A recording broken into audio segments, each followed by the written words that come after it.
Chaque année, dans le monde, on produit plus de 20 milliards de kilos de viande de poulet. C'est une échelle difficile à imaginer. Mais comment un simple poulet se transforme-t-il en ce morceau appétissant qui arrive sur votre table, au restaurant ou à la maison? Aujourd'hui, on va lever le voile sur les secrets de la production industrielle de poulet, de la sélection automatique jusqu'à cette croûte croustillante qui a conquis des millions de fans de KFC. Vous allez découvrir comment les technologies modernes, les robots et l'intelligence artificielle garantissent la qualité parfaite de chaque morceau. Ce n'est pas juste de la nourriture, c'est un processus de haute précision, où chaque étape est contrôlée, prêt à tout voir de vos propres yeux.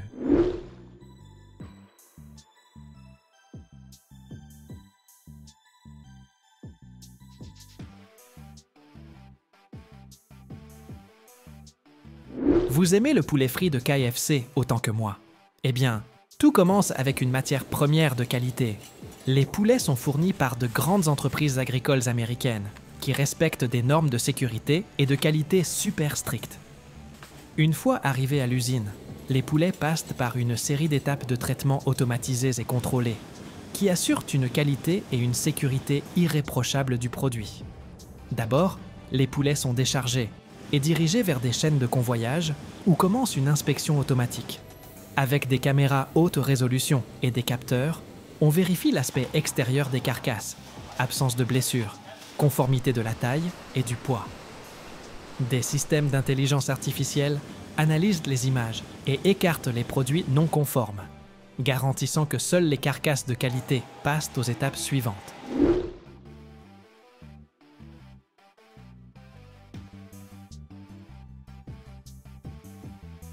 Ensuite, c'est l'étape de la plumaison. La volaille est plongée dans de l'eau chaude pour ramollir les plumes. La température doit être d'environ 60 degrés, donc c'est vraiment de l'eau bouillante. Puis, des machines automatiques avec des brosses rotatives et des systèmes d'aspiration enlèvent les plumes rapidement et efficacement. Ces installations peuvent traiter jusqu'à 10 000 carcasses à l'heure, ce qui rend le processus incroyablement productif. Après la plumaison, les carcasses subissent un traitement sanitaire, un lavage dans plusieurs chambres avec de l'eau purifiée, où on élimine les restes de saleté et les bactéries. L'étape suivante, c'est la découpe des carcasses en morceaux. Grâce à des découpeuses automatiques de haute précision et à des systèmes robotisés, on sépare les cuisses, les ailes, les poitrines et les autres parties. Chaque morceau passe un contrôle de poids et de qualité pour correspondre aux standards. Le poids de chaque partie est enregistré et l'information est envoyée au système de gestion de la production.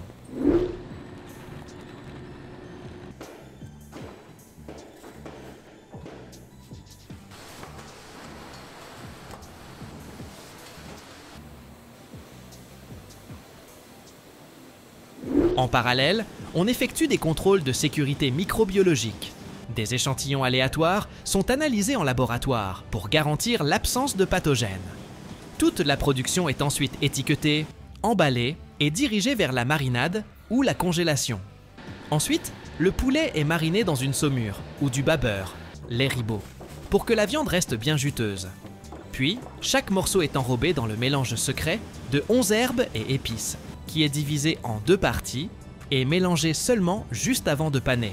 Ça, c'est pour garder la recette secrète. Le poulet pané est ensuite frit dans une friteuse spéciale sous pression à une température d'environ 185 degrés pendant 7 ou 10 minutes. Cette méthode permet de conserver le moelleux de la viande et la panure devient croustillante et super parfumée. Après la friture, le poulet est refroidi et emballé, prêt à être livré dans les restaurants du monde entier.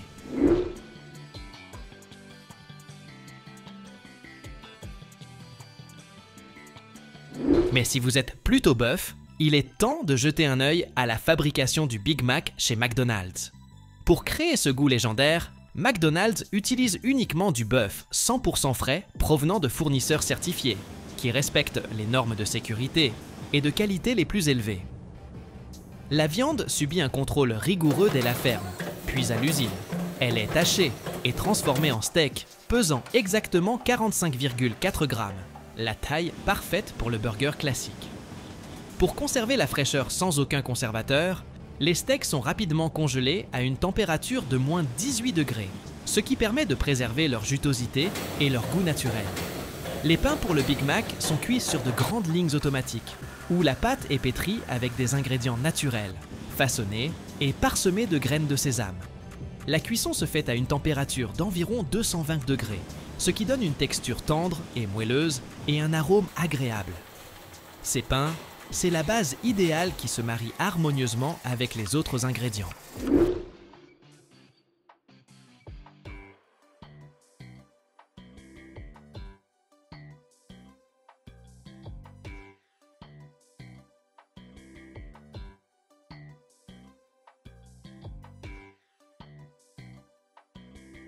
Les légumes, laitue iceberg fraîche, oignons, cornichons marinés, sont soigneusement lavés et coupés, puis conservés dans des conditions optimales pour rester croquants et frais. Le fromage est coupé en fines tranches et la sauce est préparée selon une recette secrète qui ajoute ce goût inimitable. Dans les restaurants, les steaks sont grillés sur un grill à double plaque chauffante à une température de 218 degrés pendant seulement 42 secondes. C'est le temps exact qu'il faut pour obtenir une croûte appétissante à l'extérieur, tout en gardant la viande juteuse à l'intérieur. Ensuite, les employés assemblent rapidement et avec soin le Big Mac. Pain du bas, sauce, oignon, laitue, fromage, steak, pain du milieu, on répète les couches, et le pain du haut. Tout le processus, de la congélation des steaks à la présentation du burger fini, ne prend que quelques minutes pour que chaque client reçoive un Big Mac chaud, frais et délicieux. C'est pour ça que ce burger, depuis plus de 50 ans, reste le symbole adoré de la restauration rapide et de qualité pour des millions de gens dans le monde.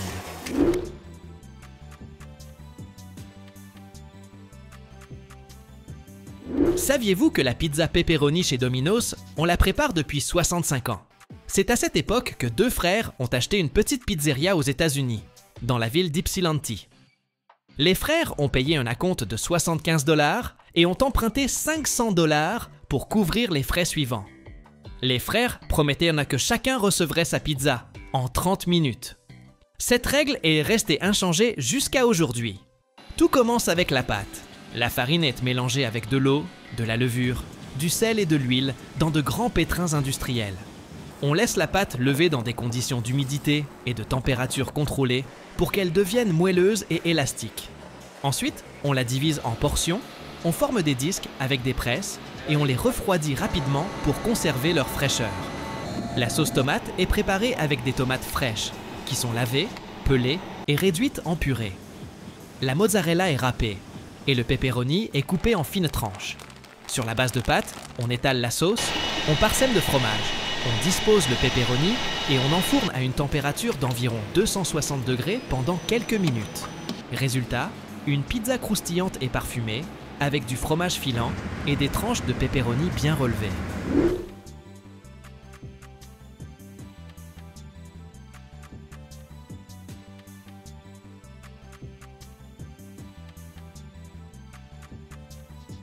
Domino's Pizza, c'est la plus grande chaîne de pizzerias au monde, qui produit environ 1 milliard de pizzas chaque année à travers le globe. Leur tout nouveau centre de production de pâtes automatisé en Indiana est capable de fabriquer jusqu'à 50 lots de pâtes par jour, ce qui correspond à environ 88 000 pizzas quotidiennement. Impressionnant, non?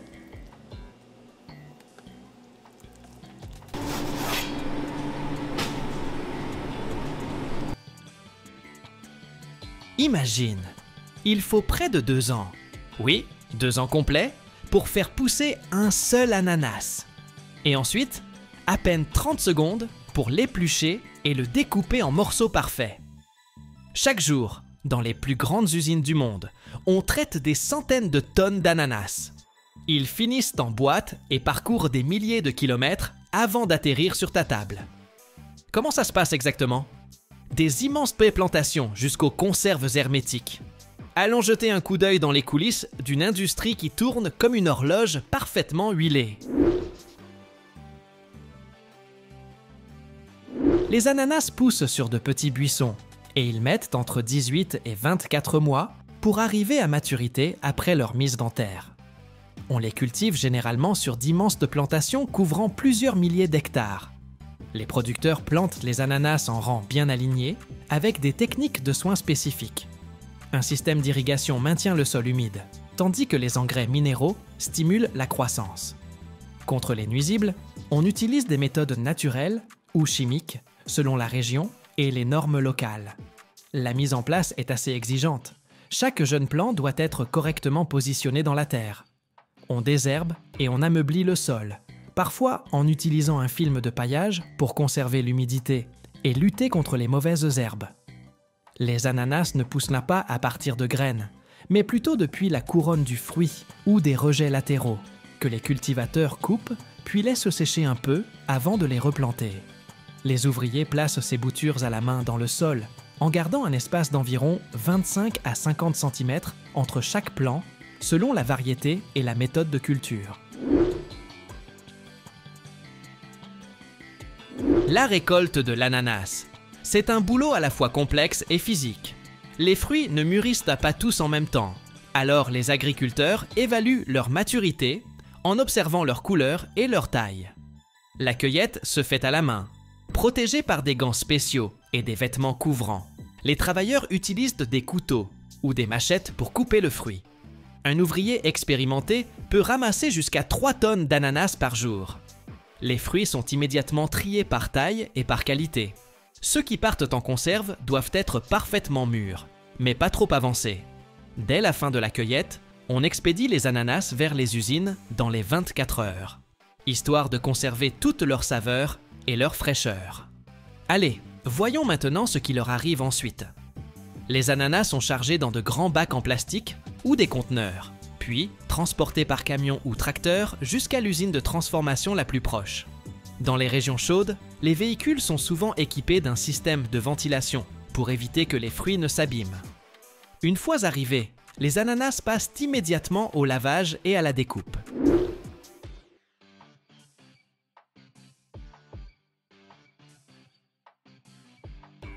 On place ensuite les ananas sur des tapis roulants qui avancent sous une rangée de buses à eau.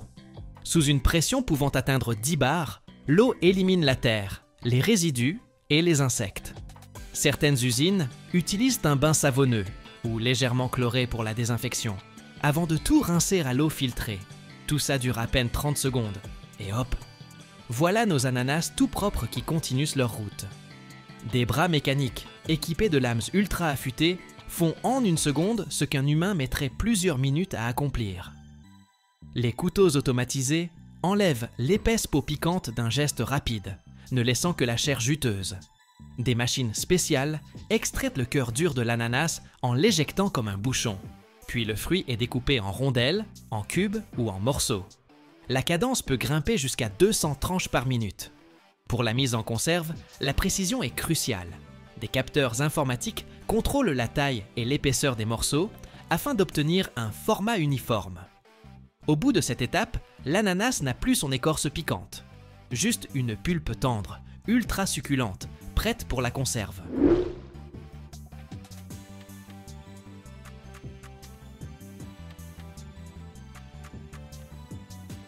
Des tapis roulants acheminent alors ces rondelles ou morceaux parfaitement calibrés vers les machines de mise en boîte. Pendant ce temps, d'autres lignes s'occupent d'approvisionner en boîtes métalliques ou bocaux en verre, synchronisés avec le flux de fruits. Des robots ou des pousseurs mécaniques répartissent délicatement la portion exacte dans chaque récipient. Certaines installations utilisent même des vibrations pour tasser les ananas et réduire les espaces vides. On y ajoute ensuite un liquide, sirop sucré, jus d'ananas ou simplement de l'eau, selon le type de produit. Souvent, ce sirop est porté à une température comprise entre 70 et 90 degrés pour éliminer les bactéries et faciliter la fermeture hermétique. Des systèmes à vide chassent les bulles d'air, permettant au sirop de se répartir uniformément entre les fruits.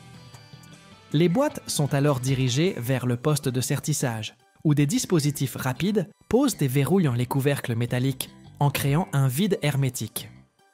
Pour les bocaux en verre, on utilise la technique de scellage thermique, avec un joint plastique ou caoutchouc qui se soude parfaitement.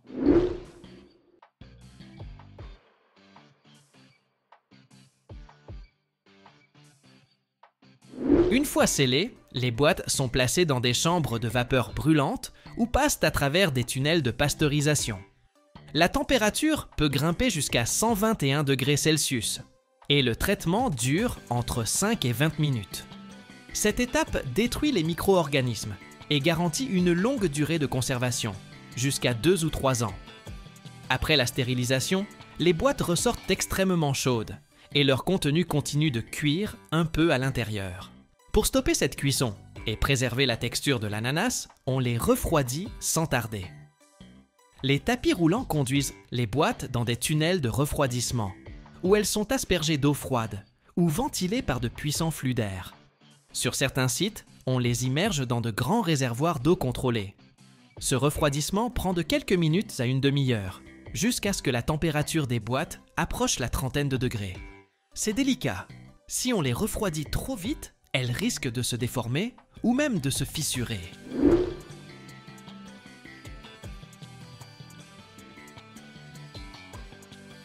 Une fois bien refroidies, les boîtes s'apprêtent enfin à revêtir leur style commercial. Elles avancent sur des lignes automatiques où des capteurs vérifient forme et dimension. Des bobines d'étiquettes défilent à toute vitesse et des bras robotisés les appliquent avec précision. Pour les boîtes métalliques, on utilise un adhésif ou un système de thermocollage. Pour le verre, des étiquettes en papier ou en plastique. On imprime ensuite la date de fabrication, la durée de conservation et le numéro de lot, parfois au laser, parfois à l'encre. Si une boîte a une étiquette mal posée ou ne répond pas aux normes, elle est aussitôt mise de côté. Dernière étape avant l'expédition, l'emballage collectif. Les boîtes sont regroupées dans de grands bacs en plastique ou des cartons, généralement par 6, 12 ou 24. Elles traversent des machines d'emballage automatiques qui les enserrent dans un film transparent, bien serré. Les lots volumineux sont empilés sur des palettes en bois, puis enveloppés d'une autre couche de film pour les stabiliser pendant le transport. Des chariots élévateurs robotisés stockent finalement ces palettes dans d'immenses entrepôts réfrigérés avant qu'elles ne partent vers les supermarchés, les restaurants ou nos cuisines un peu partout dans le monde. Et certaines boîtes peuvent voyager sur des milliers de kilomètres avant d'atterrir dans les rayons du magasin du coin.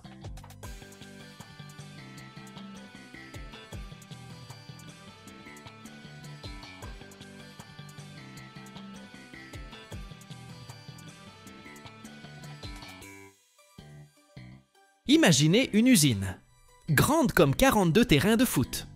Des robots y travaillent au millimètre près et des bus y sont équipés de plus de 1000 capteurs, analysant 100 gigaoctets de données routières chaque jour. Ici, les itinéraires se mettent à jour toutes les 10 secondes et la peinture ne se contente pas d'être appliquée. Elle fusionne littéralement avec le métal. C'est bien plus qu'une simple chaîne de production. C'est une véritable révolution technologique. Vous vous demandez comment on y fabrique le transport du futur? Restez avec nous jusqu'au bout. Vous allez être bluffés.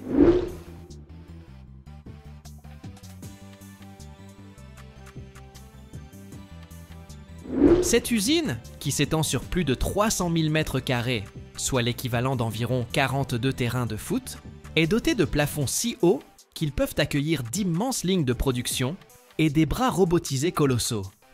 Pour aller d'un bout à l'autre, les employés se déplacent en chariots électriques, car le trajet à pied serait interminable. C'est un véritable concentré d'innovation et d'efforts humains. Les robots gèrent les tâches répétitives au millimètre près, tandis que les humains prennent les décisions clés qui nécessitent intuition et expérience. Ici, on ne fait pas qu'assembler, on fabrique aussi la plupart des pièces essentielles. Les éléments principaux des bus, comme le châssis, la carrosserie, les panneaux ou encore certaines parties des systèmes électriques, sont produits sur place. Pour les pièces plus complexes, telles que l'électronique ou les mécanismes spécialisés, l'usine fait appel à des fournisseurs. Mais au final, tout est assemblé et intégré directement sur site.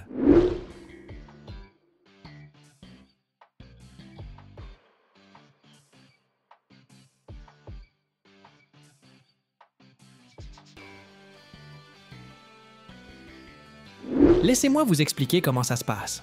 D'abord, le châssis du bus passe par une phase de mise en squelette.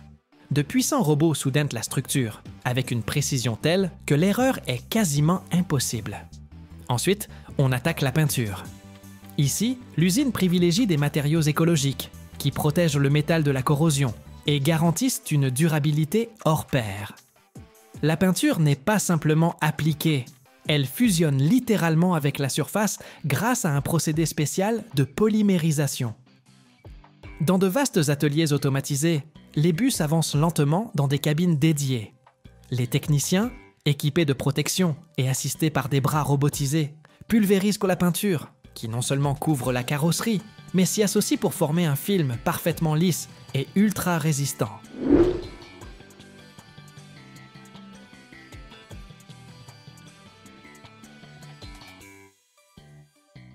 Le plus intéressant commence après la peinture. Les bus passent dans des chambres spécialisées, où la température et l'humidité sont contrôlées au degré près. C'est là que la peinture cuit via la polymérisation. Une réaction chimique qui rend le revêtement non seulement esthétique, mais aussi incroyablement robuste. Visuellement, on dirait que chaque bus reçoit son costume, qui l'enveloppe et le protège durablement. Et ensuite, l'intérieur. Sièges, plancher, panneaux de contrôle. Tout est installé à la main. C'est là que le toucher humain joue un rôle crucial. Rien que pour poser l'ensemble des éléments intérieurs, il faut entre 8 et 12 heures par bus, selon les spécificités.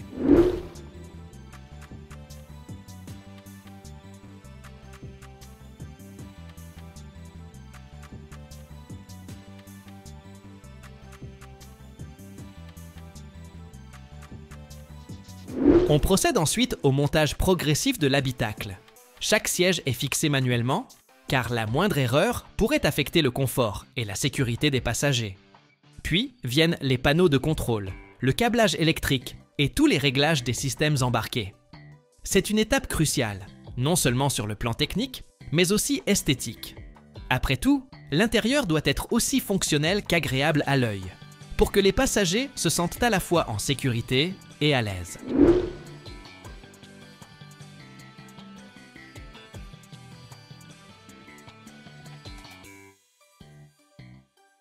Les bus urbains Toyota ne se contentent pas de transporter des passagers. Ils interagissent avec l'infrastructure routière en analysant le trafic en temps réel. Résultat, des itinéraires optimisés et moins d'embouteillages. Et que diriez-vous d'un système qui ajuste automatiquement la température à bord en fonction du nombre de passagers? Eh bien, c'est déjà en place ici. Ainsi, ces bus sont équipés de technologies et de capteurs de pointe, capables de comprendre la situation sur la route et d'interagir avec l'environnement. Chaque véhicule compte plus de 1000 capteurs, surveillant tout, de la vitesse à l'état de la chaussée, en passant par la météo. Et chacun peut collecter plus de 100 gigaoctets de données par jour afin de planifier son trajet au mieux.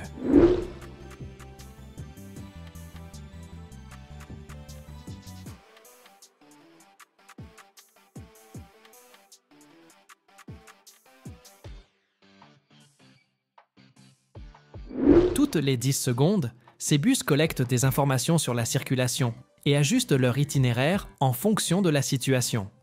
Accidents, bouchons, changement d'horaire. Le système traite et réagit à ces données en 1 milliseconde, ce qui permet de corriger la trajectoire avant même que le problème ne survienne. Ainsi, non seulement le transport de passagers est plus efficace, mais la consommation de carburant et les émissions sont réduites grâce à l'optimisation en temps réel. On a presque l'impression d'avoir affaire à des coéquipiers intelligents, capables de s'adapter en permanence. L'usine étonne aussi par sa culture de la collaboration entre l'humain et la machine. Les robots s'occupent des tâches pénibles ou dangereuses, tandis que les équipes humaines se concentrent sur les réglages fins et le contrôle qualité. Les machines nous rendent plus performants, mais c'est toujours nous qui décidons, confie un ingénieur expérimenté.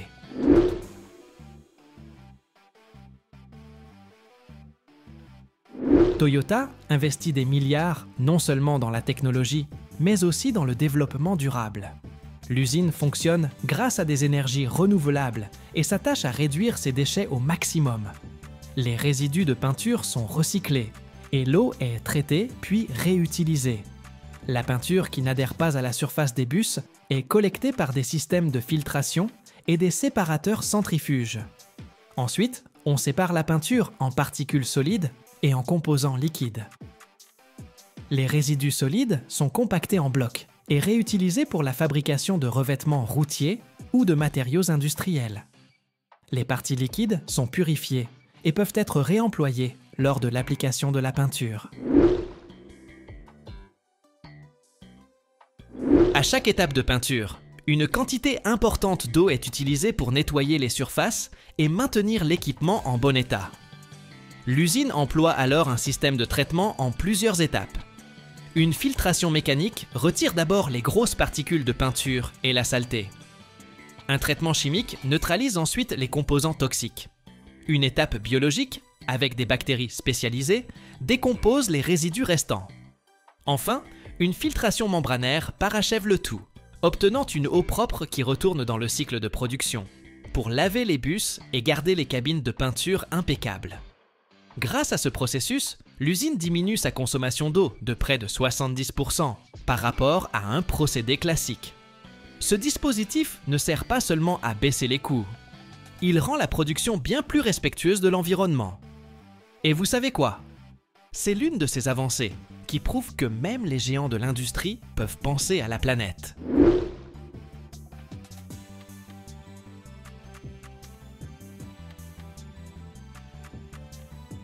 Des usines de cette envergure dessinent le futur de la mobilité que nous utilisons tous les jours.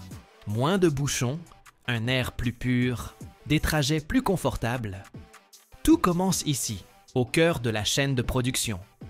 Alors, la prochaine fois que vous verrez un bus futuriste glisser sans effort dans votre ville, rappelez-vous. Son voyage a commencé ici, dans l'immense usine Toyota, où des hommes et des femmes bâtissent déjà le transport de demain.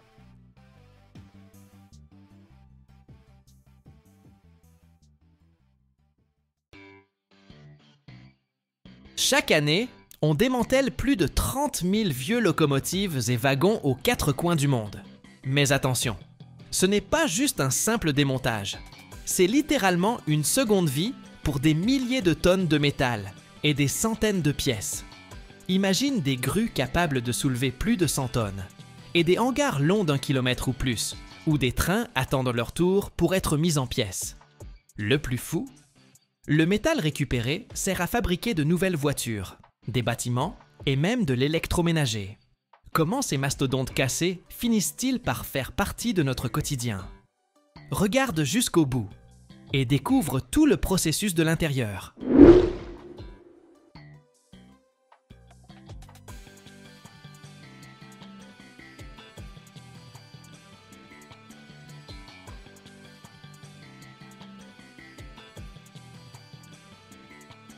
As-tu déjà vu renaître quelque chose qui semblait complètement hors d'usage? Franchement, c'est bluffant! Quand un train ne peut plus transporter ni voyageurs ni marchandises, on l'envoie dans une usine de recyclage spécialisée. Et là, commence le véritable dépouillage. On ne jette pas tout en bloc, on récupère ce qui peut encore servir. Ce qu'il faut savoir en premier, c'est que convoyer un train jusqu'à l'usine de démantèlement, c'est déjà tout un défi. Le moyen le plus répandu, c'est de le charger sur des wagons-plateformes spéciaux, de grandes plateformes roulantes tractées par un autre loco. Si le train est trop endommagé pour bouger, on fixe simplement la plateforme à un convoi en état de marche, qui l'emmène directement à la station de recyclage.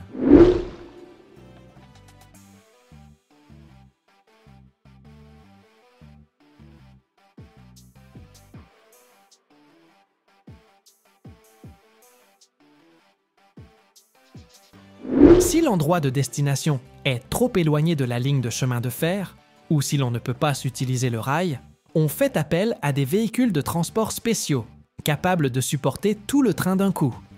Ces transporteurs sont énormes, dotés de roues surpuissantes pour encaisser le poids colossal de la rame. On utilise parfois des remorques surbaissées pour éviter que le train ne touche le sol. Parfois, quand il est impossible de déplacer la rame entière, on la découpe directement sur place, puis on transporte chaque tronçon séparément. C'est certes plus fastidieux, mais ça évite bien des complications pour convoyer de si grands engins.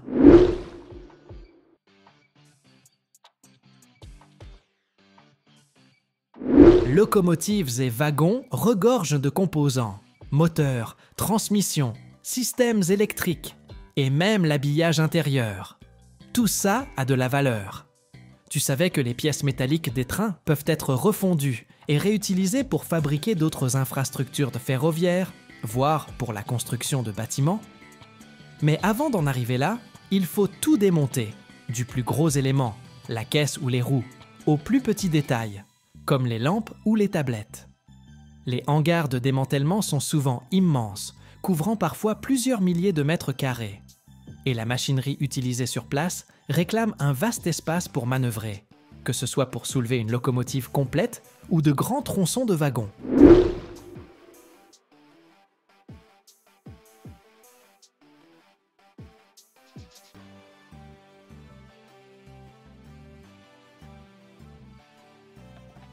Certains sites disposent de hangars, pouvant culminer à 20 mètres de haut, pour accueillir les plus gros wagons et locos, et d'une surface leur permettant de traiter plusieurs trains en même temps. Souvent, il y a aussi de grandes aires extérieures, où les trains attendent leur tour. Ces zones sont recouvertes d'un revêtement spécial, pour prévenir la pollution et garantir la sécurité des ouvriers. Imagine, il faut bien une centaine de mètres pour démonter un seul train en toute sécurité. Donc, certains sites s'étendent sur plus d'1 kilomètre de long.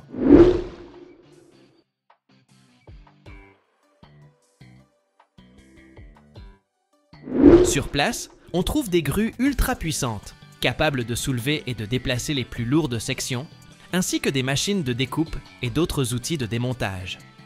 Certaines grues peuvent encaisser plus de 100 tonnes sans broncher, pour manipuler une loco ou un gros wagon. Il existe aussi des zones dédiées au tri des métaux, à la récupération des déchets et à la préparation du recyclage. On y retire d'abord les matières dangereuses, comme les huiles ou le carburant, avant de s'attaquer au démontage en lui-même.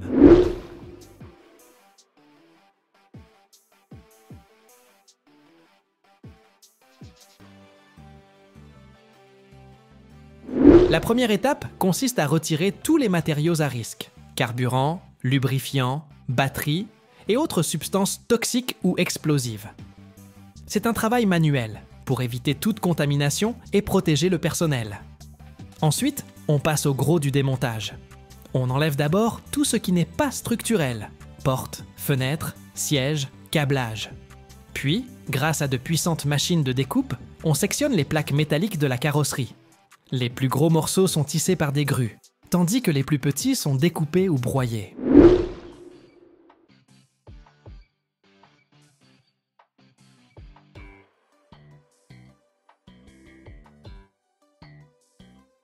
Les locomotives, plus massives, se démontent par étapes. On retire d'abord les composants électriques, les systèmes pneumatiques, les roues, et toute pièce pouvant être réparée ou réutilisée. Ensuite seulement, on découpe la structure métallique avec des chalumeaux et des scies capables de trancher de l'acier bien épais. Une fois le train entièrement mis en pièces, les métaux partent vers des installations spécialisées pour être fondus et transformés. Ce qui peut encore servir est nettoyé, puis refondu pour donner vie à de nouveaux produits. Les métaux issus des vieux trains servent souvent à fabriquer des structures en acier, voire d'autres véhicules. Selon la complexité du train et la quantité de travail, le processus peut durer plusieurs semaines, voire plusieurs mois.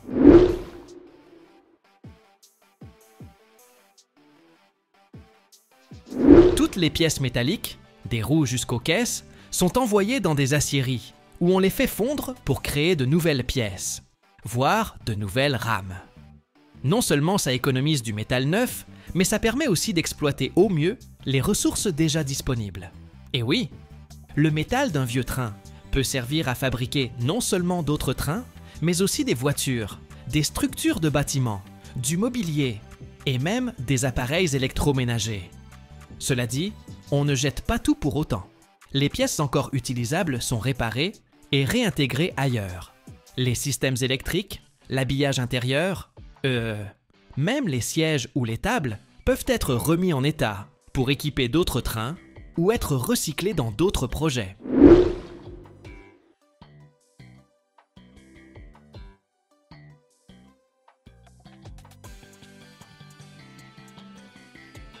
Eh oui! Tu peux parfois retrouver des sièges de train réaménagés dans un aéroport, une gare ou même un hôtel. Quant aux moteurs, ils peuvent parfois servir de base à de nouvelles locomotives ou à des machines industrielles. Maintenant, parlons un peu d'écologie. Quel impact ce recyclage a-t-il sur la planète?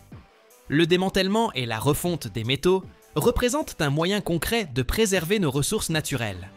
Chaque train recyclé, c'est moins de minerais à extraire de la terre. Et ça profite directement à l'environnement. Au lieu de puiser sans cesse dans de nouvelles ressources, on redonne une seconde vie aux matériaux existants. Ça réduit les coûts de production, limite la pollution et freine les émissions de gaz à effet de serre.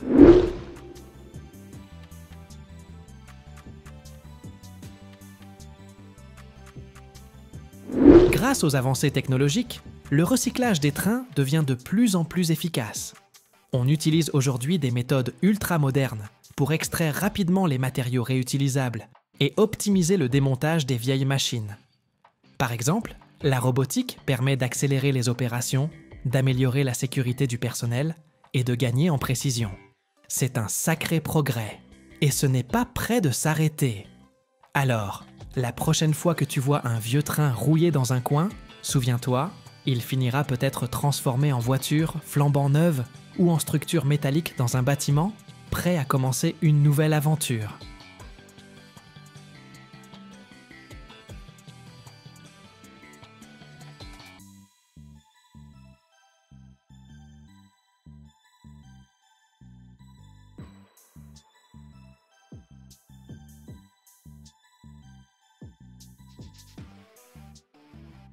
Imagine un pneu capable de tenir 300 000 km. Oui, 300 000! C'est comme boucler 7 fois le tour de la Terre. La production d'un tel mastodonte pour poids lourd peut prendre jusqu'à 5 ans, et la température à l'intérieur de sa fabrication grimpe à 150 degrés Celsius. De quoi faire fondre du plomb. Mais qu'est-ce qui se cache là-dedans?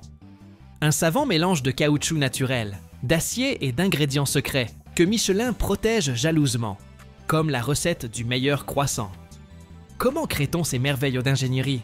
Allez, on va creuser la question.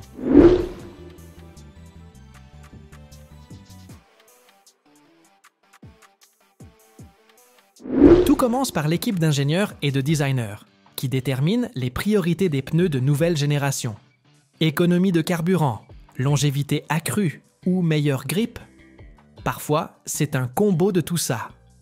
Ensuite, ils conçoivent des modèles informatiques pour simuler le comportement du pneu dans toutes sortes de conditions. Imagine un simulateur de course, mais à la place du pilote, tu as des formules, des données et de l'intelligence artificielle. Mais rentrons plus dans le détail. Le développement d'un nouveau pneu poids lourd Michelin s'étale entre 2 et 5 ans. D'abord, on étudie le marché et les besoins. Une fois la modélisation informatique finalisée, on produit les premiers prototypes physiques qu'on teste en labo et sur route. À ce stade, on peut créer des dizaines de versions avant de trouver la combinaison parfaite de matériaux, de sculptures et de structures. Si le pneu réussit les essais, on lance la production de masse, ce qui prend encore entre 6 et 12 mois pour régler les lignes de fabrication et valider le contrôle qualité. Résultat, du premier concept à la mise sur le marché, il peut s'écouler près de 5 ans.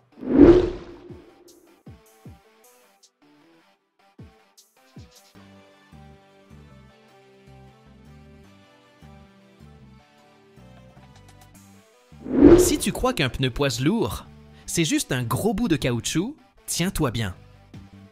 Il contient du caoutchouc naturel et synthétique, du noir de carbone, de la silice, une armature en acier ou en fibre textile, plus toute une série d'additifs chimiques. Le tout est malaxé dans d'énormes mélangeurs industriels, sous un contrôle qualité draconien. Imagine des mixeurs géants de la taille d'un camion, qui grondent et font vibrer les murs en béton. À l'intérieur, le caoutchouc naturel et synthétique se mêle au noir de carbone, à la silice, à des additifs spéciaux et à un tas d'autres ingrédients top secrets que Michelin préserve jalousement, un peu comme la recette du meilleur croissant. Le caoutchouc, fondu, se répand sur les parois, façon lave volcanique, tandis que de puissantes pales en acier mélangent le tout jusqu'à obtenir une masse homogène. La température atteint 150 degrés Celsius et la pression est si forte qu'elle pourrait comprimer une voiture à la taille d'une valise.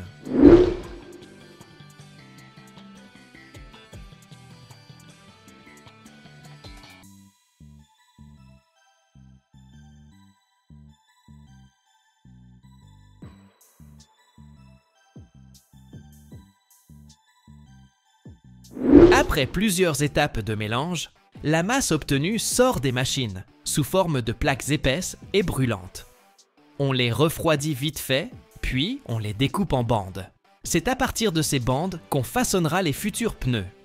Ça donne l'impression d'être au cœur d'un volcan industriel, où le chaos initial se mue en formule parfaite de robustesse. Ensuite, on fait passer ces bandes dans des moules spécifiques, où le pneu prend progressivement sa forme définitive. Mais étape par étape. D'abord, la gomme est roulée à travers de gros cylindres d'acier pour la transformer en longues bandes épaisses. Puis, on les découpe selon les dimensions voulues.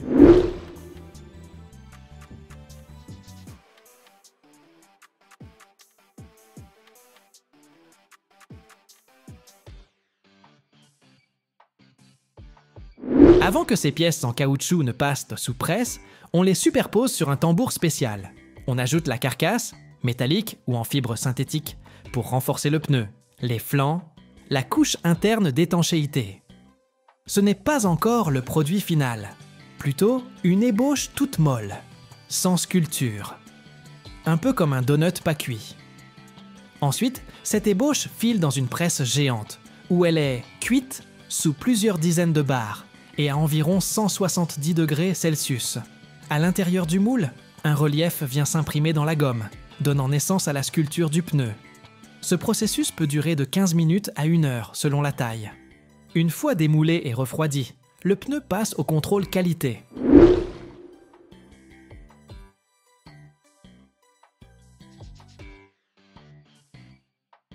Le poids d'un pneu poids lourd Michelin dépend de son type et de son usage, mais en moyenne, il varie entre 50 et 80 kg. Les pneus pour camions de longue distance, comme le Michelin X-Line Energy, pèsent plutôt autour de 60 ou 70 kg. Les modèles renforcés destinés aux chantiers ou aux tombereaux de carrière peuvent monter à 150 kg et plus. Et pour les énormes dumpers miniers, transportant des centaines de tonnes de roches, un pneu peut peser jusqu'à 4 tonnes. Bref, un pneu poids lourd n'est pas juste un rond de caoutchouc, mais un véritable chef-d'œuvre d'ingénierie, conçu pour marier solidité, endurance et efficacité énergétique.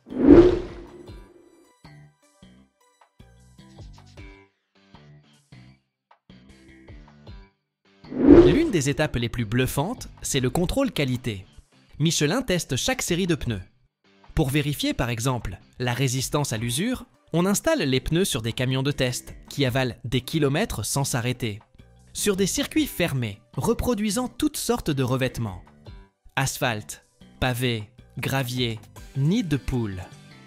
Les véhicules enchaînent virages serrés et freinage d'urgence.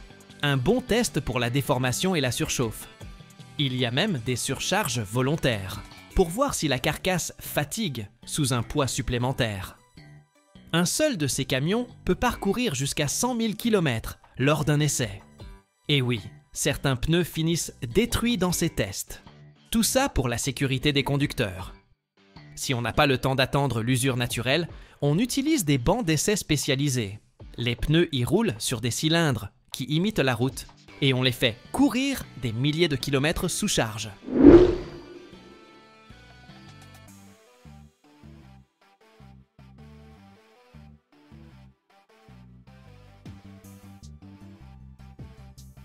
Certaines gammes de pneus Michelin destinés au transport longue distance, comme la X-Line Energy, peuvent rouler jusqu'à 300 000 km avant le premier changement. C'est comme parcourir 7 fois l'équateur. Environ 80% des pneus usés peuvent être rechapés avec une nouvelle bande de roulement, prolongeant leur durée de vie de 100 ou 150 000 km. Le rechapage, ou la resculpture, se pratique dans des usines spécialisées ou des ateliers certifiés Michelin. Cette technique offre une seconde vie aux pneus, réduit les coûts pour les transporteurs et diminue l'impact sur l'environnement. Pour rechaper un pneu, on le démonte du camion, on l'examine à fond, puis on utilise échographie, radiographie et laser pour détecter d'éventuelles micro-fissures internes. Si la carcasse est en bon état, le pneu repart pour un tour.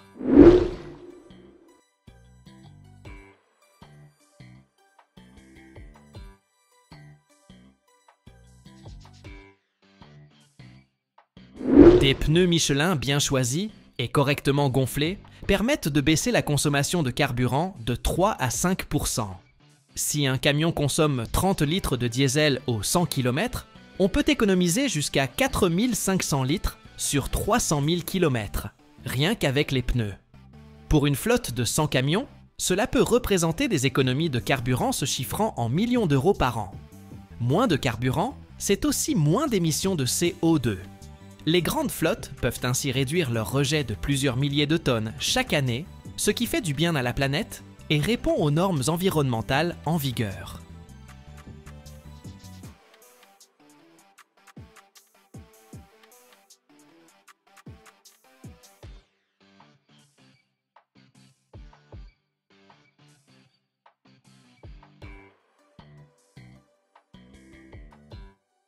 Imagine plus de 4000 avions de combat, qui ne sont pas détruits, mais soigneusement stockés en plein désert. Incroyable, non? Et pourtant, ce n'est pas de la science-fiction, mais bel et bien le plus grand cimetière d'avions militaires au monde, la base de Davis-Monthan, aux États-Unis. Alors, pourquoi ne les envoie-t-on pas directement à la casse? Certains appareils attendent une seconde vie, d'autres sont démontés pour récupérer des pièces, et d'autres, ultra secrets, ne peuvent tout simplement pas disparaître sans laisser de traces. Comment procède-t-on, au juste, pour détruire du matériel militaire? Pourquoi certaines machines sont-elles revendues, pendant que d'autres servent de cible à des missiles? Et surtout, qu'est-ce qui se cache dans ces compartiments top secrets des vieux chasseurs? Allons voir ça ensemble. La raison principale pour laquelle les avions de la base de Davis-Monthan sont préservés au lieu d'être immédiatement détruits, c'est la possibilité de les réutiliser. Certains peuvent encore reprendre du service ou servir de banque de pièces détachées pour d'autres modèles. Une partie du matériel est parfois revendue à des alliés des États-Unis ou cédée à des pays partenaires, dans le cadre de programmes d'assistance militaire. D'autres appareils servent de cible pour tester de nouveaux missiles ou de modèles d'entraînement pour les techniciens et les pilotes. Par ailleurs, tout n'est pas mis au rebut tout de suite à cause de la bureaucratie, du manque de ressources ou de priorités différentes. Les avions peuvent ainsi rester stockés durant des années avant de partir au recyclage. Quant au climat sec de l'Arizona, il offre un gros avantage. Il évite la corrosion, permettant parfois de réactiver ces machines même après plusieurs décennies.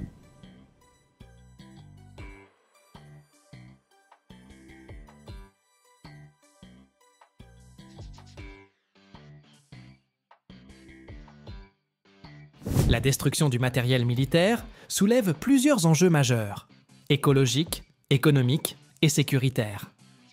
Un stockage ou une élimination mal gérée peuvent polluer l'environnement, alors que le recyclage des métaux et autres composants permet d'économiser des ressources. De plus, un engin militaire, même ancien, conserve une réelle valeur. Des groupes terroristes ou criminels pourraient l'acheter pour perpétrer des attaques ou faire de la contrebande. Dans certains conflits, on voit même des machines déclassées revenir sur le champ de bataille. Par exemple, lors de la guerre civile en Libye, de vieux chars soviétiques, qui auraient dû finir à la casse depuis belle lurette, ont été remis en service.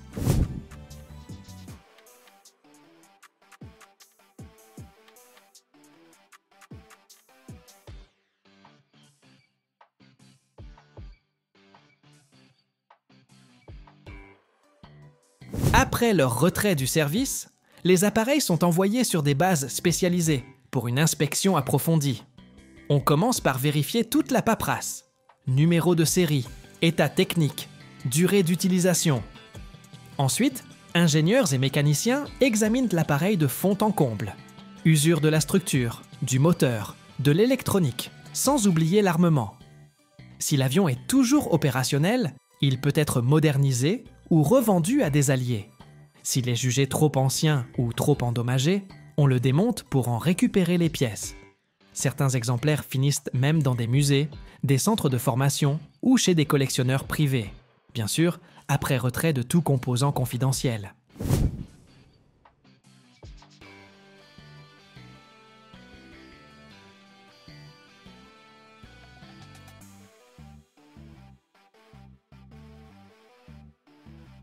Si le matériel est considéré comme irréparable, mais qu'il contient encore des éléments en bon état, on procède alors au démontage.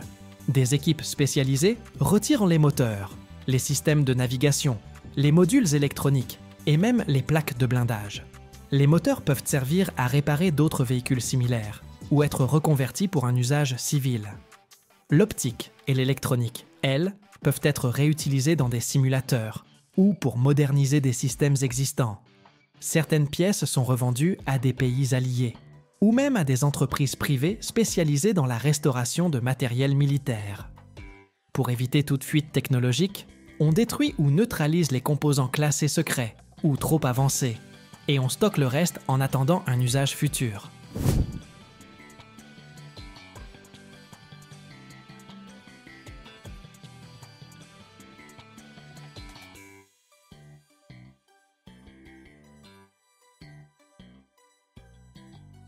La mise au rebut, l'accent est mis sur l'élimination des substances dangereuses.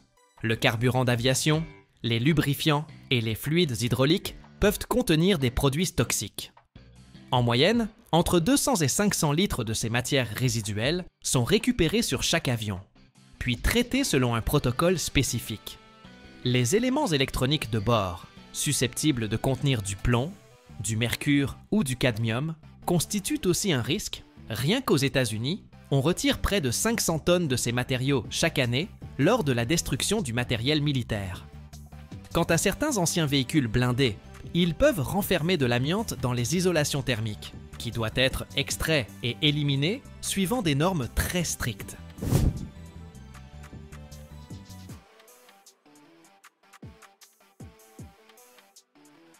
Tout ce qui relève de l'explosif, résidus de carburant de fusée, munitions, fait l'objet d'une procédure de neutralisation spéciale.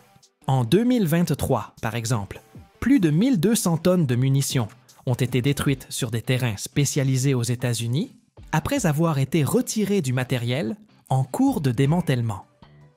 Comme mentionné plus haut, on enlève systématiquement tout ce qui contient des données sensibles.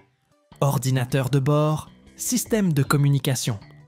Car ils peuvent renfermer des protocoles confidentiels, des clés cryptographiques ou des logiciels de chiffrement. Dans les chasseurs modernes, par exemple, on trouve des canaux de communication ultra protégés pour coordonner les opérations de combat. Les radars et systèmes de guidage font également partie de ces éléments critiques, qu'il s'agisse d'avions, de navires ou de blindés. Un radar peut embarquer des algorithmes de traitement du signal très pointus, offrant un net avantage tactique. En 2011, les États-Unis ont même détruit les restes d'un hélicoptère furtif qui s'était écrasé lors de l'opération contre Ben Laden, afin d'empêcher d'autres puissances de mettre la main sur ces technologies. Les systèmes de conduite de tir des chars, chasseurs ou navires contiennent des informations capitales, tactiques de combat, caractéristiques de l'armement, précision des tirs. Et bien sûr, on retire tous les matériaux spéciaux, comme le revêtement furtif des F-22 ou des B-2, dont la composition reste un secret d'État. Ces revêtements sont alors enlevés ou purement et simplement détruits.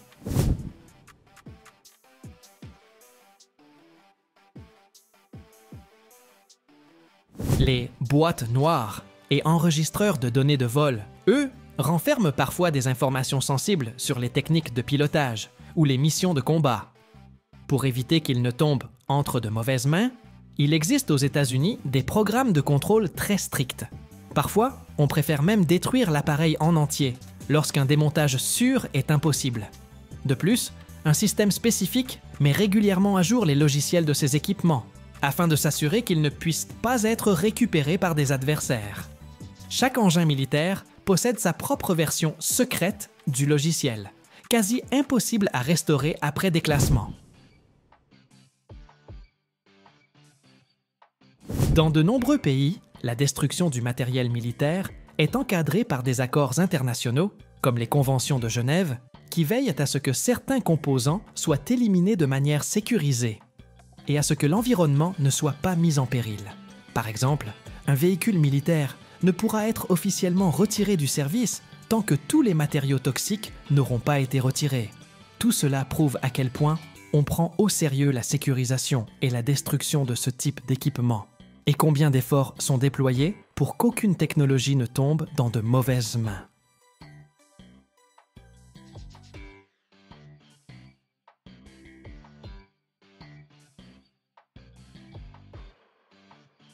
Feu froid, eau sèche, vent immobile. Vous allez me dire, mec, t'as perdu la tête ou quoi? Et non.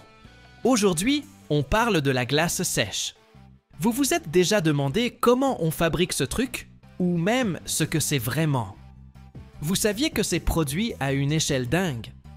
Allez, je vous embarque dans le délire. On y va.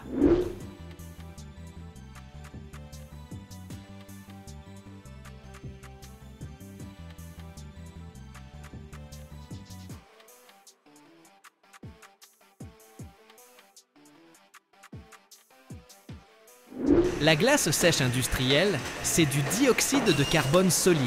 Ouais, ce gaz qu'on expire tous les jours. Il gèle à moins 78,5 degrés Celsius, un froid de malade.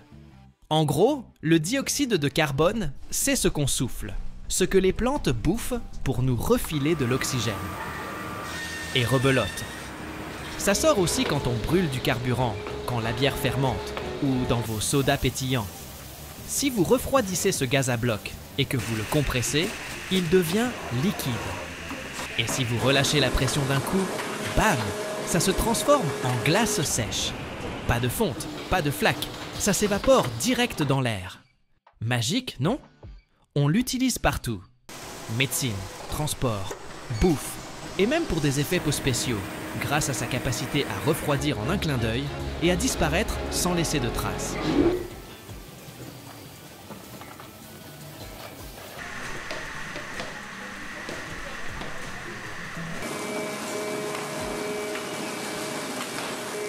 En médecine, c'est le roi pour garder les vaccins, les organes pour les greffes, ou les médocs au frais. Vous avez entendu parler de la cryothérapie? Genre, soigner les verrues avec du froid? C'est ça. Pour la bouffe, ça transporte la viande, les fruits de mer, les glaces. Tout ce qui doit rester gelé sans frigo branché. En logistique, c'est le plan parfait pour livrer du froid sans électricité. Dans l'industrie alimentaire, on le glisse dans les boissons gazeuses pour faire les bulles. Et ça refroidit aussi les produits pendant la fabrication. Et les spectacles, alors? Ce brouillard blanc épais sur scène ou dans les films, avec la fumée qui coule d'une fiole. Ouais, c'est la glace sèche, mec. Visuellement, ça claque grave.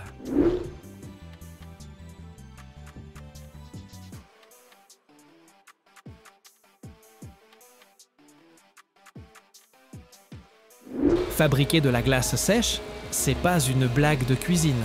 Ça se passe dans des usines cryogéniques, des monstres industriels. Ces usines occupent entre 5 000 et 20 000 mètres carrés. Imagine 10 à 40 terrains de basket. Au milieu trônent des réservoirs cryogéniques, des cuves métalliques géantes, jusqu'à 15 mètres de haut, capables de stocker de 20 à 100 tonnes de dioxyde de carbone liquide. Il y a un léger bourdonnement dans l'air, les compresseurs et les presses qui tournent à fond. Les réservoirs crachent le gaz dans des tuyaux énormes. Direction les machines de pressage. Ces bêtes avalent jusqu'à 500 kg de glace sèche par minute. Incroyable, non?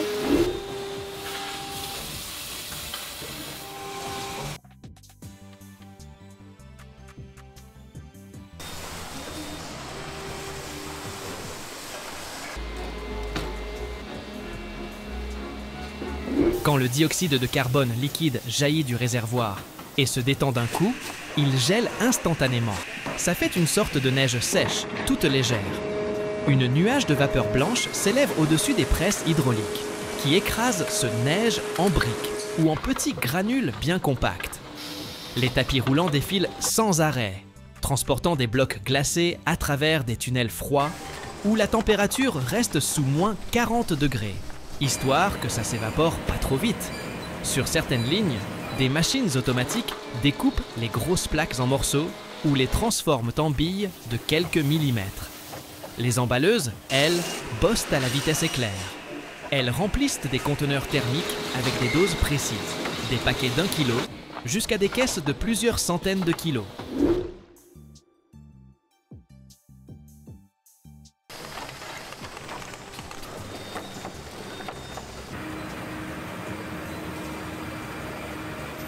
Les machines scellent tout hermétiquement pour limiter l'évaporation. En 1 heure, une usine peut sortir jusqu'à 5 tonnes de glace sèche. Et tout ça dans un brouillard blanc qui flotte autour, un peu mystique, un peu futuriste. Comme je disais, dans les zones de pressage et d'emballage, ça caille sévère, moins 40 degrés. Les mecs qui bossent là-dedans sont sapés comme des cosmonautes. Combinaisons isolantes pour bloquer le froid, gants thermiques parce que toucher la glace sèche, ça brûle direct. Lunettes et masques pour pas choper une irritation des yeux ou des poumons. Et des chaussures épaisses, histoire de pas geler les pieds sur le sol métallique.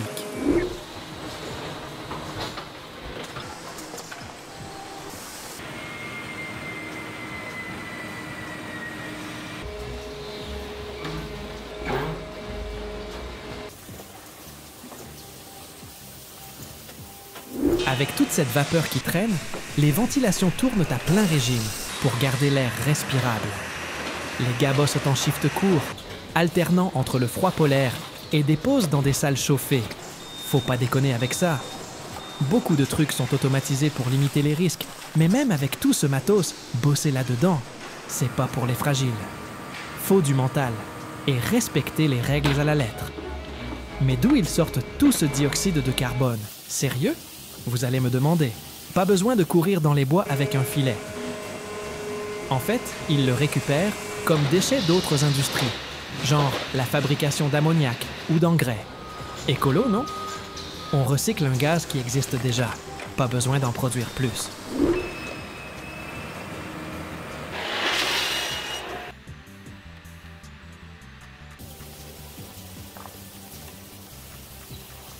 Les grosses sources, c'est les usines d'ammoniac, les brasseries où la bière fermente, les raffineries de pétrole ou les cimenteries.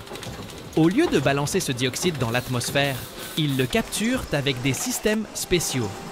Ensuite, ils le filtrent, le sèchent pour qu'il soit nickel, puis ils le compriment sous haute pression pour le rendre liquide.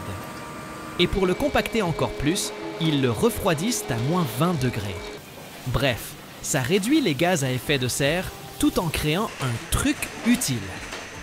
Petit fun fact, on appelle ça glace, mais ça fond pas. La glace normale, elle devient de l'eau. La glace sèche, elle, passe direct en gaz. Ça s'appelle la sublimation. Pas de flaque, juste pouf, disparu.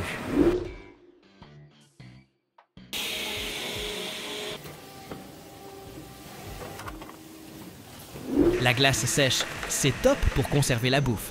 Mais attention, c'est pas un jouet. Si vous l'avalez ou respirez trop de vapeur, ça peut partir en vrille, brûlure ou asphyxie au menu. Il y a eu des cas où des potes ont voulu faire les malins en balançant de la glace sèche dans une piscine. Résultat, quelques-uns y sont restés. Et si vous la touchez sans gants, bonjour l'engelure. Bref, cette substance, c'est un truc de ouf, plein d'utilisations. Mais faut la manier avec respect. Alors, vous en pensez quoi? Plutôt cool, non?